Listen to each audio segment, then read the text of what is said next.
Next up, we got Easel Kill Ya, starring Tim Roth, who plays a really believable, struggling, you know, painter, artist, tortured freaking kind of guy here. I really like his performance. It's Tim Roth. I mean, when is Tim Roth not awesome? And then we have, you know, William Atherton, who's been in tons of stuff, and people have their films they know him from. But for me, he will always be Dr. Jerry Hathaway from Real Genius. If for some god unknown reason you haven't seen Real Genius with Val Kilmer, what are you doing with your life? That movie is amazing. One of my very, very all-time favorite 80s comedies. I've seen it way too many times. Laszlo Holyfeld, all these amazing characters. The popcorn scene at the end with freaking, you know, everybody wants to rule the world. But come on, guys, seriously. Do yourself a favor. Anyway, we even get Deborah Foreman, who pops up in there for a minute from Valley Girl. So the movie's so kick-ass. So this is the Pinto Santa Maria.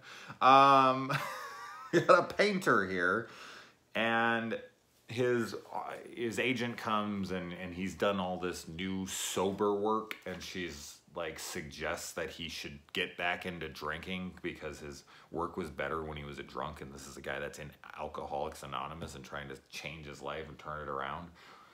Like, what a fucking bitch. Like, what a horrible human being. I'm not saying this isn't realistic, because I'm telling you, I quit drinking many, many years ago. I was a full-blown alcoholic once upon a time. And outside of, like, maybe very key people in my life, like a father or, like, you know, a best friend or something like that, outside of those people, no one supported me. Everyone kept trying to get me to drink. I would get into fucking literal fist fights at the bar with guys who would not let it go and kept forcing drinks on me. And I don't fucking peer pressure into shit, so don't even try. But people would just think they could get me to do it, and they'd just be like, dude, give me one good reason. I'd be like, because I don't want to end up a fucking loser like you. Like, I'd finally snap. And they'd just be like, what, bro, you want to go? And I'd be like, this is so stupid. You want to fight me because I want to fucking fix my life. So I know people like this exist. It's just watching this. It's like, really? Like, just get another artist or something. Like, you want to fucking put this person back into the destructive lifestyle so that you can make a buck? Like, how do you sleep with yourself? I really don't understand people like that. So she just needed to die, but she doesn't. Of course, she gets away with it. But then he tells the group of people, like I just said, like he wanted to kill her. Like he fantasizes about killing her, which I've mentioned before in the past, that I love like fantasy scenarios where people do horrendous shit in their head.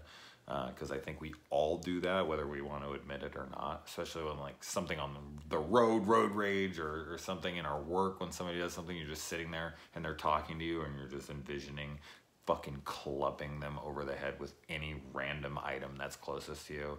And they're like, are you even paying attention? It's like, you don't want to know what I'm thinking about right now, trust me. But I love how he tells everyone in his AA meeting that he is going, that he wanted to kill her, and that it would have felt so good if he did, that he thought about it and everything. And people were like, thank you for sharing, and like clapping, like this is awesome. And you could just tell he's around a bunch of people who are fucked and, you know, have had fucked up lives and have done terrible things, because that's what AA is filled with. I've never honestly went, but no, I went once. I went to something like it, and I was like, this is not for me, but it's just a bunch of people. And nothing against anyone who has or goes, not at all. It just wasn't personally for me. But in any depiction I see of it as well in movies, like fucking Fight Club or whatever, these people are just telling horrible stories. So I think they're just used to people being like, yeah, I thought about killing these people, and I really wish I had. I just thought it was funny. They clap like, yeah, all right, you were going to murder her, and you didn't. Good for you. Good for you. I agree. That's crazy. I would have fucking thought about it myself. And then he starts to get his muses from this girl who comes over, his beautiful woman that he starts seeing from AA or whatever this place is supposed to be. I don't know if it's actually AA, it's something like it. And then this guy won't shut his fucking music off. He accidentally pushes a pot on his head, falls off, cracks his head. He's gonna go help him, but he decides to go take a Polaroid snapshot of him. I like how in shows and movies, if people fall down the stairs in movies, they always seem to die. They always seem to die. I'm sorry, I don't know, I haven't fallen downstairs like viciously before, but I just don't think I'd die. Like, I think I'd hurt something. I think I'd break a wrist or an ankle, but it's like a mom thing where they're like, you're gonna fall and you're gonna break your neck. It's always breaking your fucking neck by your mom. You can't break a wrist or an ankle or anything. It's always worst case fucking scenario, neck is broken, dead. And a lot of people who break their necks, they don't even die. They're paralyzed, but they ain't dead. So I just find it funny that in these movies, in these shows, anytime anybody falls down the stairs, they're always at the bottom of the stairs fucking just dead. They died instantly on impact. I just don't think it's true. Don't shove me down the stairs, anybody, to prove it, but I just don't think I'd die. Especially, like, it's like house stairs. It's like 10 steps. They're just, like, the Exorcist stairs, I think you'd fucking die. Or like the ones in Ace Ventura when nature calls with the slinky. Anyway, I'm rambling as always. I love that he paints with the blood. I love that he takes a snapshot because the girl starts attacking him after he pushes her down the stairs. See, she's not instantly dead. I'm contradicting myself here. But she then dies like 2 seconds later. He doesn't do anything. It's not like he further injures her somehow. She somehow is internally bleeding, hemorrhaging, I guess, and then just conks out. But he takes, like, he's like strangling her, and I guess she's not all that tough, and he has the, you know, he has the moment to pull out his camera and take a picture of her. She's screaming her last scream and then goes up. And it's weird, though, because he doesn't even paint that. He just paints that she falls onto something. Like, she falls onto, like, a pitchfork or something that's down there. I can't remember what the hell it is. But he goes and he takes a picture, a snapshot of her from the top, up at the top of the stairs, and that's what he kind of paints. He paints something like that, but then he takes that picture of her screaming. And I just feel like that would have been a much better painting, but I'm not a fucking artist, clearly, so I just thought that why he took that picture and then it just doesn't even come into play in the rest of the movie. We don't even get to see the picture, not to my knowledge. I didn't see it anyway. Even when she finds the pictures at the end and is rifle through them, we don't get to see any of them. We just get to see, the one where she's impaled, but we don't get to see the one of her screaming. And then he has sex with this girl, and while he's having sex with her, he has some kind of flash, and he thinks he's seeing things, and he grabs like an alarm clock, and he's gonna bash her fucking head in.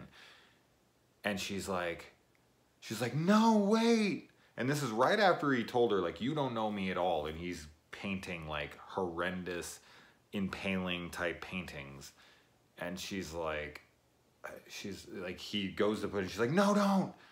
And then he, like, rolls over, and he's, like, real quiet for a second. Then he gets up, and he's like, I need you to stay here. I need you to be here when I get back. And he just bails. And she waits.